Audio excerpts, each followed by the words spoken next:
Question 15, it is the two-column proof of the triangle sum theorem. You're given the triangle ABC. You're going to prove that the measurement of angle 1 plus measurement of angle 2 plus the measurement of angle 3 equals to 180.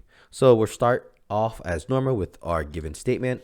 We were given that triangle ABC, and we were given that. In our end, we somehow have to conclude angle measurement of 1 plus the measurement of angle 2 plus the measurement of angle 3 equals up to 180. Okay, this is a very traditional proof that you should just memorize. Okay, so the big hint for this proof to do it is to draw parallel lines. Okay, that's the only way this proof can be done, and we note it by those two red triangles. From here, then you should be able to get this, right? Where 1, 2, and 3 are inside the triangle, and 4 and 5 are on the outside of the triangle. If you're doing any other proof like this, they might change the number up, but it's essentially the same thing here. Okay, so we want to draw that BD is parallel to AC, and we know that that's the parallel postulate. Okay, we can always create two parallel lines, right? From here, we can try to introduce something here. We want to introduce either angle measurement 1, angle measurement 2, or angle measurement of 3 somehow.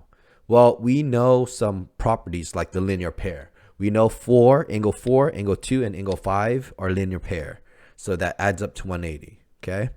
It's really not a linear pair because there's 3 of them. So that's why they use the definition of a straight angle, okay?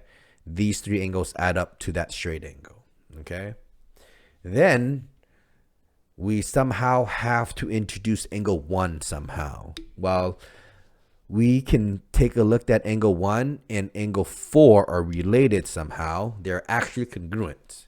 And the reason why is because notice that if this was the transversal line right here, okay, then we know that these are alternate interiors. So we can say that angle 1 is congruent to angle 4. Likewise, if this was the transversal, angle 3 and angle 5 should be also congruent, and that is because of alternate interior angles. Okay, so 4 and 5, 1 and 4 are congruent, so 1 can replace 4. Okay, and then we have 5 can be replaced by 3. Do you see that? So we just substitute it. Okay, then once we substitute it, you get that last step, right? 4 became the 1. Okay, right, and the 5 was the 3. Okay, right, so there you go.